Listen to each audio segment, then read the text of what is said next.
सगळ्यांना शुभ दुपार. झाली का सगळ्यांची जेवणं? तर मी आत्या जेवण करायला बसलो आहे आणि दारात सुंदर असा मंडप टाकलेला आहे. तो मी सकाळीच तुम्हाला दाखवला आहे. गोधड्या सगळ्या मी धुवून टाकल्यात आणि आज आहे आमच्याकडे छान असा म्हणजे आम्ही केलेला नाही आहे. आमच्याकडे जे ड्रायव्हर येतात ट्रॅक्टरवर त्यांनी हा डबा भरून आणलेला आहे. त्यांना मी त्या दिवशी पुरणपोळी दिली होती. मग त्या ताईंनी काय केलं, छान असं डब्यामध्ये इडली, चटणी, सांबर आणि हे पण डोसा, उडीद वडे एवढं सगळं भरपूर काय काय दिलेलं आहे. चटणी अशी खूप चवीला छान झाली आणि झाडाची रामफळं पिकायला सुरुवात झालेली आहेत. तर हे बसलेत रामफळ खात. त्यांचा आहे उपवास, त्यांची झालेली आहे खिचडी खाऊन. आमचं भरपूर सारं सकाळपासून काम चालू आहे. त्याच्यामुळे आम्हाला जेवायला दोघींना उशीर झालेला आहे. इकडे आहेत चपात्या, भाकरी, मामा पण दार धरतायत, त्यांनाही जेवायला दिलेले. आणि गणेशचं काय चालू आहे ते तुम्हाला मी दाखवते.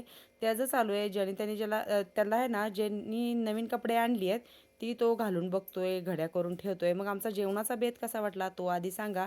तुमच्या खूप छान अशा कमेंट्स आहेत. बरेचशाच कमेंट अशा असतात की ताई गणेश बरेच दिवसांनी व्हिडिओ दिसतोय. कसं होतं, तो सकाळी गडबडीत असतो, क्लासला जायच्या, त्याच्यामुळे काय व्हिडिओ घेता येत नाहीत. चला गणेशची नवीन कपडे दाखवते. कोणाकोणाला आवडली कमेंट्समध्ये नक्की सांगा.